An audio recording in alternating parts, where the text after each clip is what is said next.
Recapitulando tudo que nós vimos até aqui, para fecharmos hoje, eu espero, com a quintessência de tudo que poderia ser dito. Nós iniciamos contando a história do hino Quão Grande És Tu, e meditamos um pouco sobre a grandeza de Deus, levando à conclusão de que Deus é necessário para explicar a origem do universo. Porque o sentido de um sistema fechado está sempre fora dele. Se o universo é um sistema fechado, o sentido desse universo tem que obrigatoriamente estar dentro dele. De outra feita, não existe universo. Dei exemplos para vocês disso. Depois nós falamos um pouquinho sobre a grandeza desse Deus. Qual é o tamanho dele, se é que podemos dimensionar. E nós falamos com vocês que Deus é um ser tão grandioso, que até as nossas palavras são incapazes de descrevê-lo. São incapazes de descrevê-lo. Até dizer a existência de Deus, se você for levar ao pé da letra, isso é uma frase errada. Deus não existe. Deus não existe. Deus é. Porque existir é extrair o ser a partir de uma outra fonte. Isso que é existência. Você existe. Deus é. Então, até a rigor, Deus não existe. A rigor, Deus não é perfeito. Porque perfeito é algo que foi feito e concluído. A rigor, Deus não raciocina, Deus sabe. Deus é um ser cujo centro está em toda parte e a periferia não está em parte nenhuma. E o grande problema é que nós só conseguimos idealizar coisas em 3 dimensões: tamanho, largura, altura, largura e profundidade. Deus faz parte de uma dimensão que eu nem posso medir Deus em termos espaciais, porque Ele criou o espaço. Eu não posso medir Deus em termos temporais, como nós conhecemos o tempo, porque Ele criou o tempo. Houve tempo em que tempo não havia, e Deus já havia. Isso não significa que Deus é atemporal, mas que Ele tem uma natureza, uma dimensão de tempo que não é de nenhum outro ser que existe no universo. Também expliquei na sequência disso, na quarta-feira, que muita gente fica questionando como é que Deus pode ser 3 em 1, 1 em 3, isso é absurdo. É simples, quando as pessoas antitrinitarianas não entendem por que Deus são 3 pessoas e um só Deus, é porque eles estão colocando para Deus a categoria da matemática. Mas o 3 de Deus não é o 3 da matemática, porque o 3 da matemática eu posso acrescentar 1 e vira 4. Eu posso multiplicar por 2 e vira 6. Mas o 3 da Trindade não é o número da matemática, então não dá para fazer operações com isso. E antes que alguém pense que isso é contraditório, nós colocamos para vocês as diferenças entre contradição e paradoxo. Deus não é contraditório, mas Ele é paradoxo. E eu expus vocês a um exemplo aqui que deixou muita gente com a cabeça até hoje. Tem gente discutindo aí se a bailarina estava no sentido horário ou anti-horário. E já antecipo para vocês, aquela bailarina nunca mudou de rotação, não foi um truque de imagem, foi apenas um exemplo de um paradoxo para você entender. Paradoxos são 2 situações opostas, mas que convivem no mesmo ser. Ali cada um viu a bailarina, ora girando para cá, ora girando para lá, e ninguém viu no mesmo sentido. Isso é um paradoxo. Deus é um mistério, mas mistério não significa algo que não exista, significa algo que está além do nosso alcance. E eu falei que tudo que existe, nós podemos predicar dessas coisas por 3 vias. Acabei na hora me atrapalhando aqui com os termos, né? Univocidade é quando você pega a característica de uma coisa e vale para outra. A árvore é macieira, a pereira é uma macieira, a pereira é uma árvore frutífera, a macieira é uma árvore frutífera. O frutífero serve para um para outro. Equivocidade é quando a característica de um não funciona para outro. Eu dei um exemplo aqui do cachorro. Meu namorado é um cachorro, significa que ele pisou na bola com você. Que animal de estimação você tem, Rodrigo? Um cachorro. O termo cachorro nos 2 elementos aí.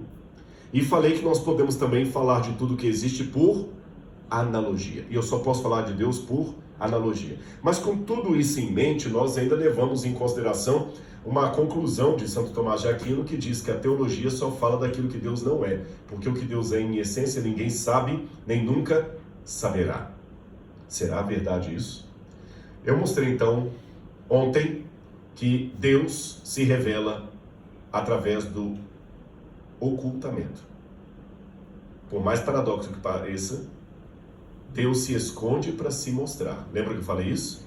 Porque a glória dele é tão destrutiva por natureza, tão infinita, que o único jeito que Deus tem de se revelar é se escondendo, porque Ele oculta a glória dele para você poder chegar até Ele.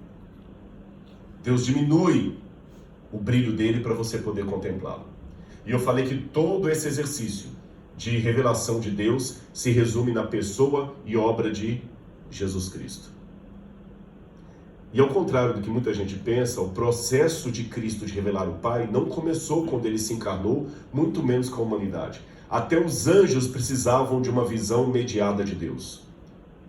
Pode olhar que quando o livro de Isaías descreve os serafins diante de Deus, e querubins, e aqueles seres todos lá, menciona-os com asas, alguns com 6 asas, sendo que 2 cobriam o rosto, 2 cobriam os pés e com 2 voavam. Por que os anjos precisam cobrir o rosto para poder olhar a Deus?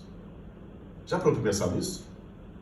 Por que os anjos precisam cobrir o rosto? É porque até para um anjo sem pecado, a glória de Deus é demais. É muito megatom de glória, se eu posso usar essa expressão. Até os anjos precisam de uma mediação para contemplarem a Deus. Até os anjos. Não é à toa que diante do trono existem seres que recebem o nome de querubins. E a palavra querubim, querub, significa aquele que cobre. E o que Lúcifer era no céu? Um anjo cobridor. Aquele que quando Deus ia se manifestar, ele abria as asas para que a glória de Deus não ofuscasse os outros anjos. E com 2 ele cobriu o rosto. E Deus falava. Eu imagino que quando Lúcifer saía da presença de Deus, deveria acontecer a mesma coisa que ocorreu com Moisés, quando contemplou a Deus no Sinai, que o rosto dele estava tão brilhante, que as pessoas pediram: Moisés, deixe que Arão fale, você fica quieto, porque ou então coloca um pano na sua cara, porque a gente não está conseguindo te olhar. Talvez aí justifique-se o nome Lúcifer, aquele que é portador de luz. Mas eu terminei anteontem, e comecei a resposta ontem. Quanto custou para Cristo revelar o Pai? Qual foi o preço que Ele pagou? E hoje nós vamos responder a segunda parte disso aí. Quanto custou a Cristo revelar o Pai? Porque a sua obra é dupla. Em primeiro lugar, Ele tornou Deus conhecível. Ele tornou Deus palatável. Ele tornou Deus acessível. E em segundo lugar, Ele salvou uma parte da criação, nós que estávamos perdidos no pecado. E para responder essa pergunta de hoje, eu começo com uma outra pergunta. Como pode um Deus eterno sinceramente morrer? Cristo morreu na cruz do Calvário, mas se Ele era Deus, como é que Ele morreu, Joel? Principalmente considerando que Ele tinha que enfrentar uma morte eterna. Note, a morte de Jesus não pode ser como muitos pensam assim: ele morreu na cruz do Calvário, restou e recuperou tudo de novo. Se fosse assim, não seria morte eterna. Porque na Bíblia, quando fala morte eterna, Thanatos aionios, significa uma morte de consequência eterna. Se Cristo passou pela morte, por isso que os ímpios vão morrer de uma vez por todas. Essa morte que nós enfrentamos hoje, que nós enterramos os nossos entes queridos, não é a morte eterna. Essa é a consequência do pecado, mas se você tem um ente querido que a morte levou, ele vai ressuscitar, então não é a morte eterna. Ele não está sofrendo a consequência última do pecado, ele está sofrendo a consequência do pecado de Adão. Quem vai sofrer a consequência última é aquele que estará no lago de fogo e enxofre. Esse passará pela segunda morte. Essa é a morte eterna. E Hebreus fala que Cristo experimentou a morte por todos os homens. Então Cristo passou pela morte do lago de fogo e enxofre. E quanto custou isso para Ele? Como pode um Deus eterno sinceramente morrer? Eu terminei ontem também falando uma coisa que, se por alguma razão eu não pudesse continuar o meu sermão hoje, correria o risco de muitos pensarem que eu estava perdendo o juízo ou que eu virei um herege. Porque eu disse para vocês que o preço que Cristo pagou foi tão alto que esqueçam a cruz. Lembra que eu falei isso? Cheguei a dizer que a cruz, nesse sentido, não é nada. E você deve ter, mas como não é nada? Paulo fala: eu me glorio na cruz de Cristo. Nós cantamos Rude Cruz no Monte, a gente coloca cruz nas igrejas. A cruz é o símbolo, mas você fala que a cruz não é nada, Rodrigo. Você vai entender isso nessa manhã. Eu quero explicar para vocês a teologia do kenosis. Abram a Bíblia comigo em Filipenses capítulo 2, versículo 5 em diante.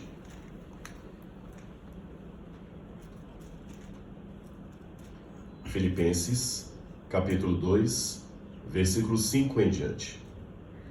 Quando eu falo teologia do kenosis, a palavra kenosis em grego significa esvaziamento, sugamento. É quando você esvazia um balão que estava cheio de ar, você esvazia. E Paulo diz assim: tende em vós o mesmo sentimento que houve também em Cristo Jesus, pois ele, subsistindo em forma de Deus. Essa palavra subsistindo aqui não está muito bem, significa existindo por toda a eternidade em forma de Deus, não julgou como usurpação o ser igual a Deus. Ele não ficou agarrado a isto.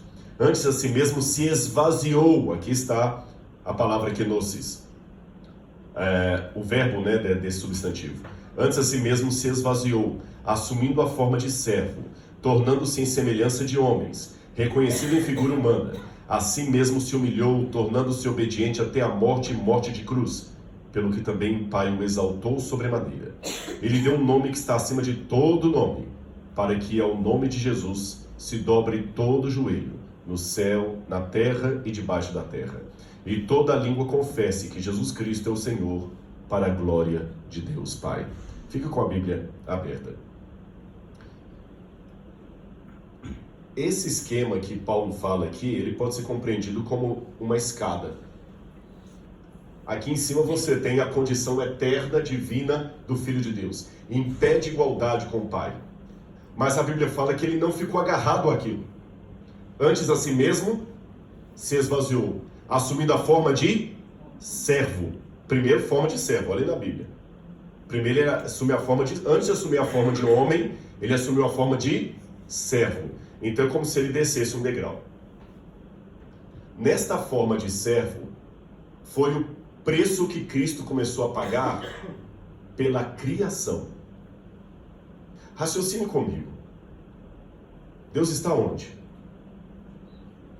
Em todos os lugares. Quando fala que ele está em todos os lugares, para eu não confundir isso com o panteísmo, eu tenho que dizer que o espaço não é grande o bastante para caber Deus. A dimensão de Deus é muito maior do que isso. Agora, Deus sabe tudo.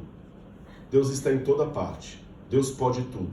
Como é que um ser com essa característica pode se relacionar com uma criatura que, diferente dele, está limitado no tempo, no espaço e nas habilidades? Vamos imaginar qual foi o primeiro ser que Deus criou. Eu não sei qual foi, estou imaginando. Suponhamos, Carla, que tenha sido um anjo. Um anjo. Esse anjo saberia tudo? Sim ou não? Esse anjo poderia estar em todo lugar? Claro que não. Esse anjo teria todo o poder? Como é que esse Deus, com tudo isso, poderia se relacionar com esse anjo? Só havia uma maneira. Se esse Deus também apresentasse para esse anjo uma forma revelada.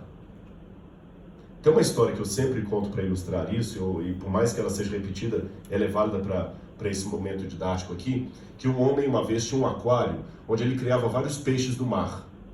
E peixe do mar, você sabe que é muito caro para criar, porque o pH da água tem que ser específico, da salinidade e tudo mais. Mas ele era frustrado, doutor Misael, que toda vez que ele chegava com a cara lá no aquário, no vidro, os peixes fugiam dele. Ele pagava dinheiro caro para manter aquele aquário, comprava a ração importada, quando ia colocar comida, os peixes fugiam. Ele chegava lá, os peixes fugiam. Ele queria brincar com os peixes fugiam. Até que um amigo falou assim: olha, o problema é que os peixes, eles têm medo de você parece um deus para eles. E ele brincou com um amigo: mas qual é o jeito então deles não terem medo de mim? O amigo respondeu: só há um, se você se tornar um peixe. Aí você vai estar pequeno bastante para que eles possam andar com você sem ter medo de você. É por isso que no livro de Provérbios, capítulo 22, Jesus aparece como sendo a Hokmah, a sabedoria de Deus. E ele já aparece numa condição de servo, que o testemunho de Jeová não entende. Se ele é igual a Deus, por que ele está como servo? Porque em Provérbios 22 diz: eu ordenava e ela, a Hokmah, executava, o Cristo executava. Ele era o artífice de Deus, o arquiteto, ou o engenheiro. Na construção lá, um manda, o outro executa. Jesus estava naquela situação. Não é porque ele não era Deus, Paulo dá a resposta. É que ele não ficou agarrado ao fato de ser Deus. Ele já assumiu ali uma posição revelada. Quando os anjos estavam no universo, Cristo andava no meio deles na forma do arcanjo Miguel. E é por isso que o livro Patriarcas e Profetas diz que quando Lúcifer intentou toda a rebelião contra Deus, ele não queria o lugar de Deus, ele queria o lugar de Jesus. Porque ele pensava, todos aqui sabem que aquele lá é grandioso, que nós não podemos contemplar a glória dele, mas esse aqui não, ele é um entre nós. Cristo assumiu a forma de servo. E diz que depois que ele assumiu a forma de servo, ele desceu mais um degrau. Ele assumiu a forma humana, sendo visto em forma humana. De fato, no Antigo Testamento, ele já se manifestou em forma humana quando ele lutou com Jacó, quando ele comeu na casa de Abraão. E depois de assumir a forma humana, o que a Bíblia fala? Que ele se humilhou até a morte e morte de cruz. Eu vou revelar uma coisa bem dantesca que talvez alguns já tenham me ouvido falar sobre isso. E quando eu revelo isso, num primeiro momento, soltam-se risadas ou perplexidade. Porque eu vou falar de banheiro. E se alguém não viu ainda essa explicação que eu dou, vai assustar e falar assim, Rodrigo, desculpa, qual que é a sua linha de raciocínio? Você está falando da cruz, eu estou até emocionado aqui do sacrifício de Jesus, eu vou só falar de banheiro. Levando-se em consideração que aqui no Ocidente, qualquer coisa relacionada a banheiro, necessidade fisiológica, causa constrangimento e humor. Pode olhar o humor, vai falar de flatulência, de banheiro, ri, as pessoas já começam a esboçar. No Oriente Médio não é assim. Eles não têm cerimônia para falar de coisas de banheiro. Por isso que o autor bíblico descreve que Saul estava dentro de uma caverna, esvaziando o ventre, quando Davi estava lá no fundo e por pouco não o matou. É normal para eles isso. Falar que as nossas justiças são como trapo de imundícia, que é pano sujo de sangue de menstruação, para eles tudo bem. Nós que temos esse receio. Mas, isto colocado, mesmo que alguns esbocem um sorriso, deixe-me fazer uma digressão aqui, proposital no meu assunto, para falar de banheiro. Nos tempos greco-romanos, esse era o banheiro coletivo dos homens. A primeira coisa estranha à nossa cultura é que os homens podiam fazer suas necessidades fisiológicas um sentado do lado do outro. Imagina o constrangimento. E você deve estar se perguntando, e o papel higiênico? Você está vendo na mão desse sujeito, desse aqui, e na mão do outro aqui também, uma pequena vara com uma esponja na ponta? Conseguem ver ali? Falei que ia gerar humor. Essa vara, doutor, era geralmente um caniço de qualquer, e isopo, geralmente eles usavam isopo, porque o isopo é perfumado, e tudo de propósito, o isopo é perfumado, então um cheiro natural, e na ponta do isopo eles fixavam uma esponja do mar.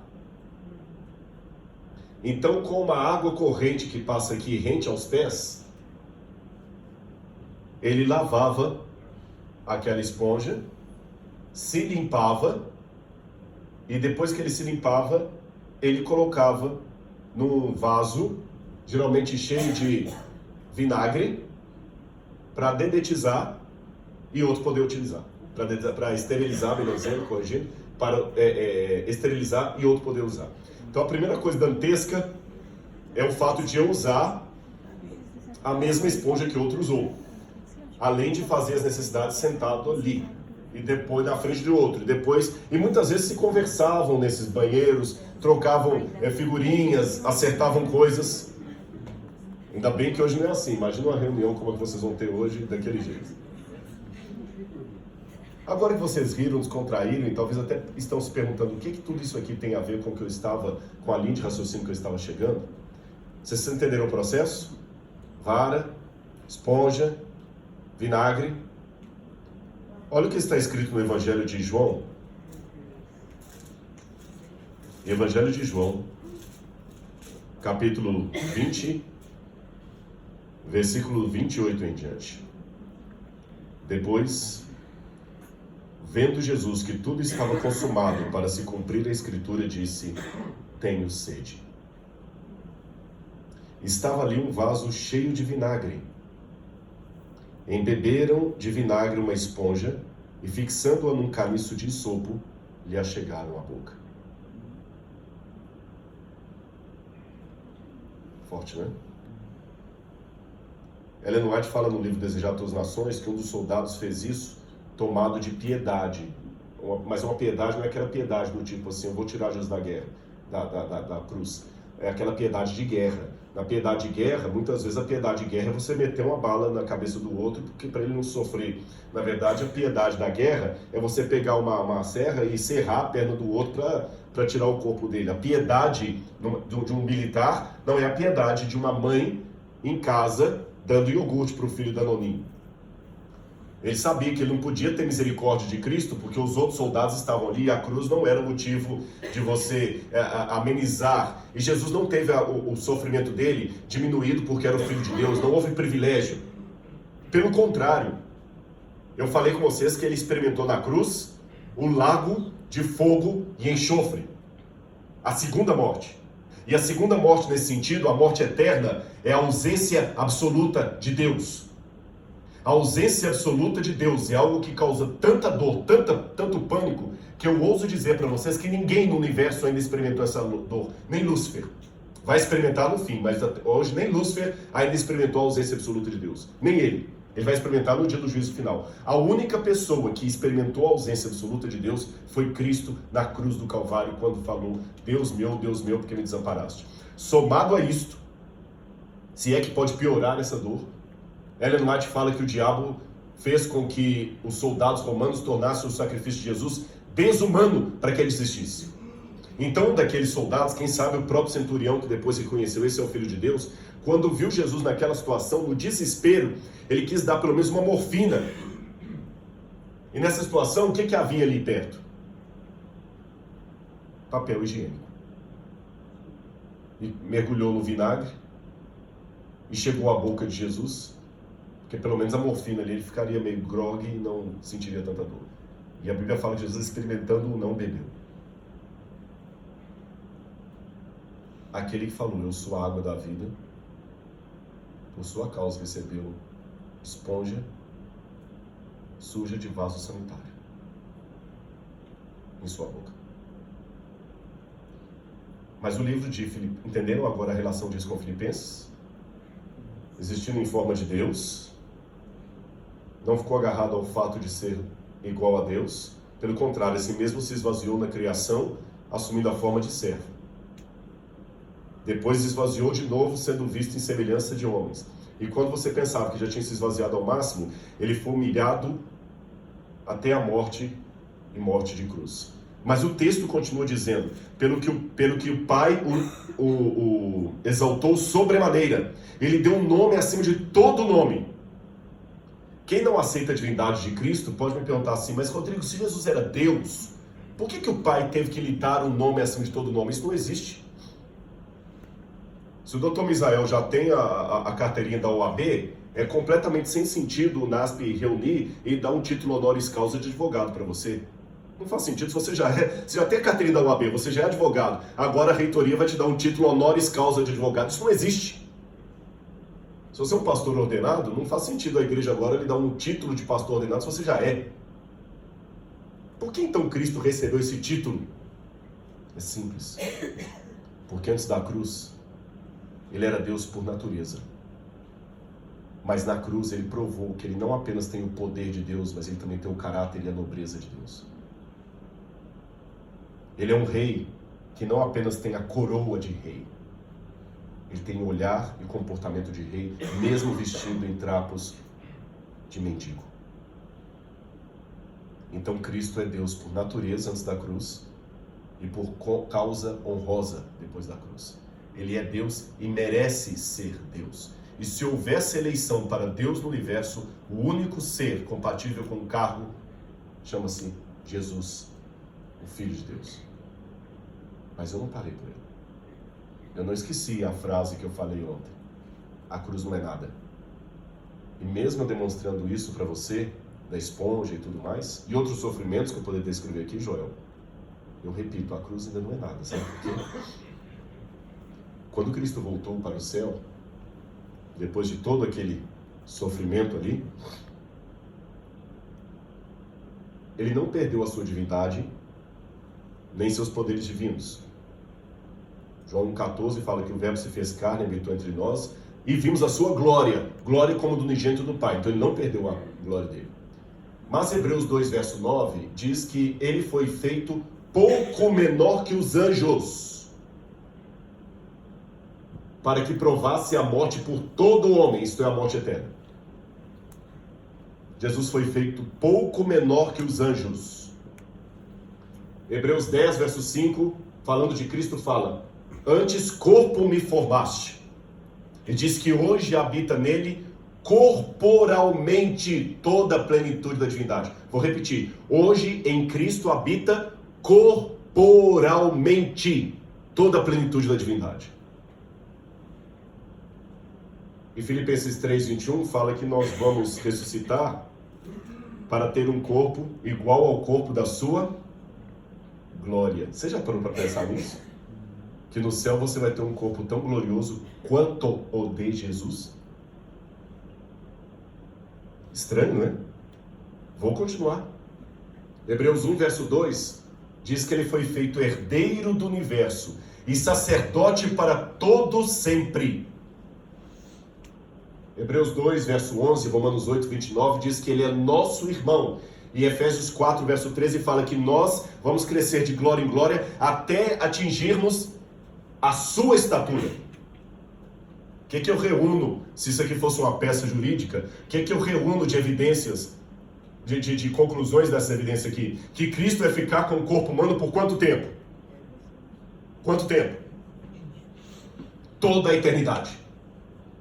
E que a glória que ele vai ter por toda a eternidade não excederá a glória de nenhum de nós que vamos ressuscitar.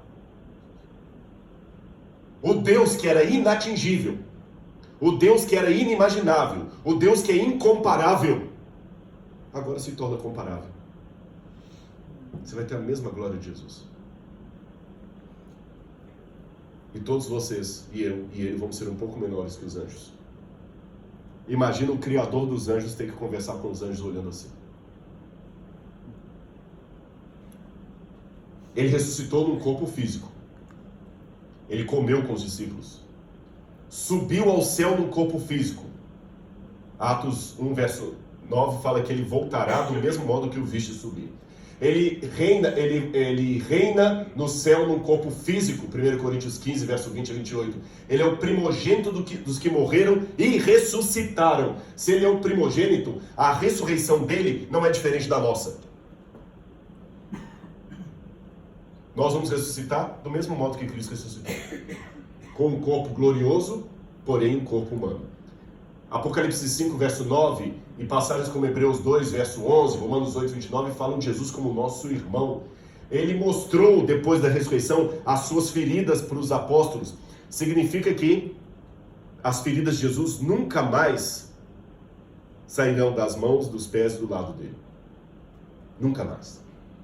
Ele manterá o corpo por toda a eternidade, porque Apocalipse diz: eis o tabernáculo de Deus com os homens. Mas o próprio Apocalipse fala: olhei e lá não há santuário no céu. Mas se não há santuário no céu, como é que João vê o tabernáculo de Deus com os homens? O que é o tabernáculo no Evangelho de João? É o corpo que Cristo assumiu.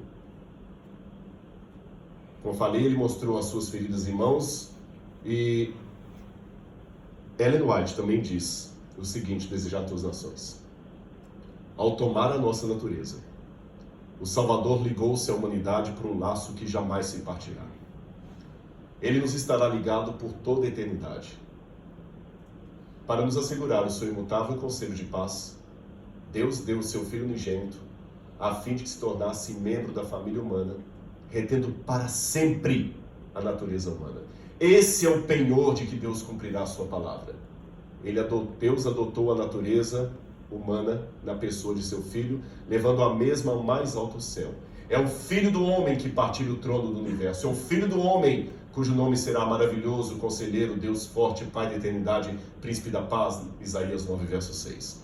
Aquele que é santo, inocente, imaculado, separado dos pecadores, não se envergonha de nos chamar de irmãos. Hebreus 2, verso 11.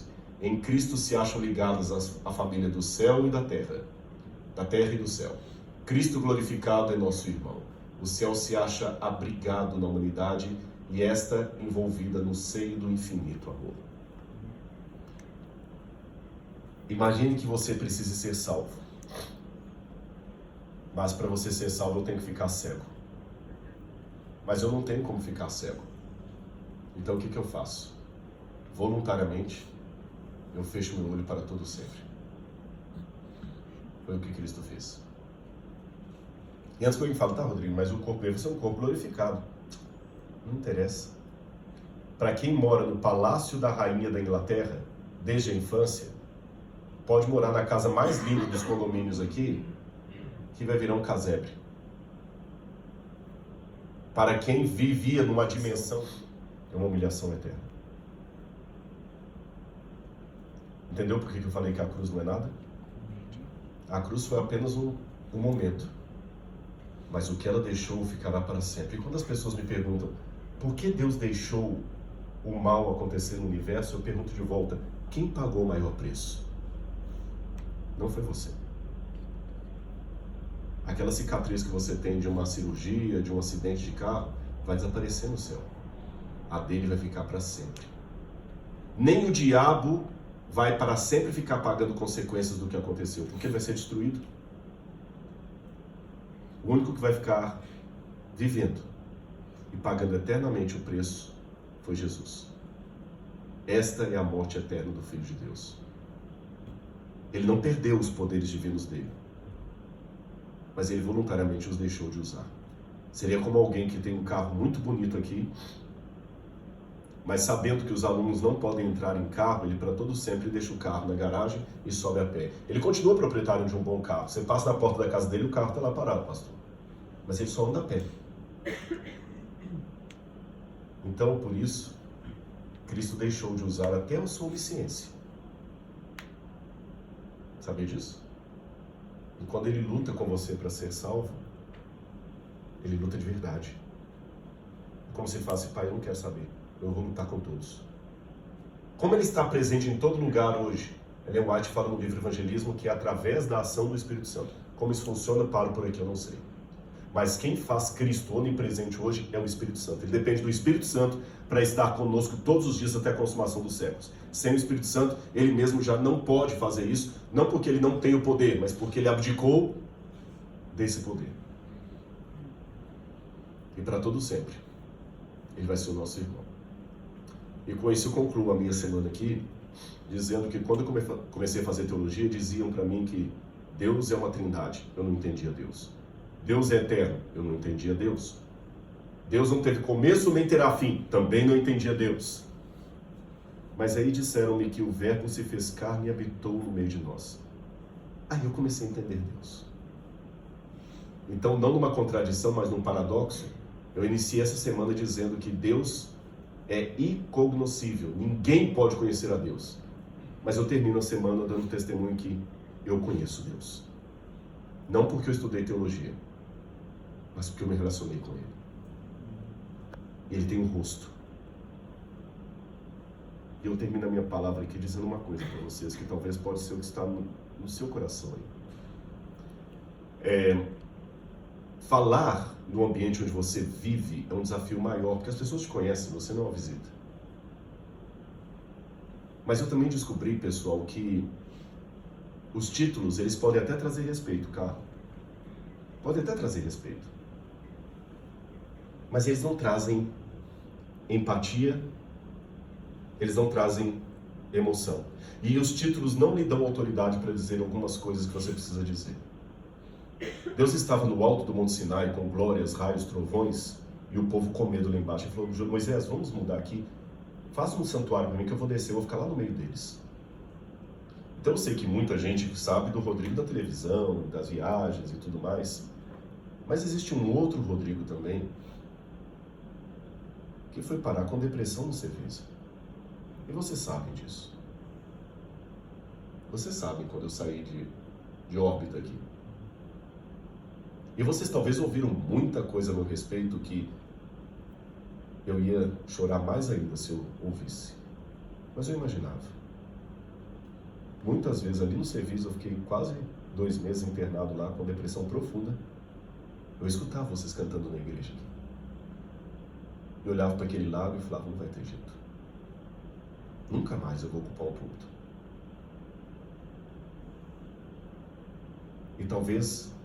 E perguntava, por que o senhor está deixando eu passar tudo isso? Mas talvez ele me colocou hoje aqui, e olhando para você, eu falo assim, eu sei o que eu passei. Não porque Deus quisesse, mas uma vez que aconteceu, Ele me faz olhar para você não com o título. Não estou falando do currículo Lattes. Ele vale para o EAD, mas para esse momento aqui é o outro currículo que vale. Eu sei o que você está passando. Eu sei o que é ter vontade de desistir. E eu sei o que é ter uma vontade contraditória de Deus. Porque, como eu disse, eu quero um Deus que não tenha pontos vulneráveis. Eu quero um Deus que não tenha duelo com a vontade dele. Eu quero um Deus que não tenha ninguém capaz de destruí-lo. Mas aquele dia no Cevisa, eu precisava de um Deus o oposto disso. Um Deus que tivesse capacidade de chorar comigo, se surpreender comigo. Um Deus que sentisse falta de mim. Um Deus pequeno. E embora seja muito complicado fazer apelo no lugar onde você mora, eu vou terminar a minha mensagem aqui dizendo que eu sei como é Deus e colocando uma música para vocês. Eu vou traduzir, porque a música está em inglês, que eu ouvi muitas vezes no momento mais duro da minha vida. E para falar de Deus, eu tenho que terminar falando de mim mesmo, de como eu precisei de um Deus pequeno bastante para me ouvir. Coloque a última música, por favor, e se no momento dessa música você sentir um desejo, eu não sei o que cada um está passando, ou de vir aqui à frente para orar com você, ou se você ficar constrangido por vir aqui, quiser só levantar onde você está, não precisa levantar todo mundo só por educação, só se você sentir no seu coração que você está precisando de um momento espiritual diferente, aumenta um pouquinho. Aí você pode ficar em pé ou vir aqui. Oh, grande Deus. Fica pequeno bastante para me ouvir agora.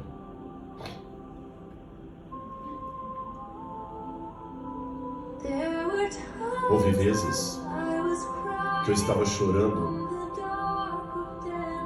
lá na escuridão da jaula de Daniel.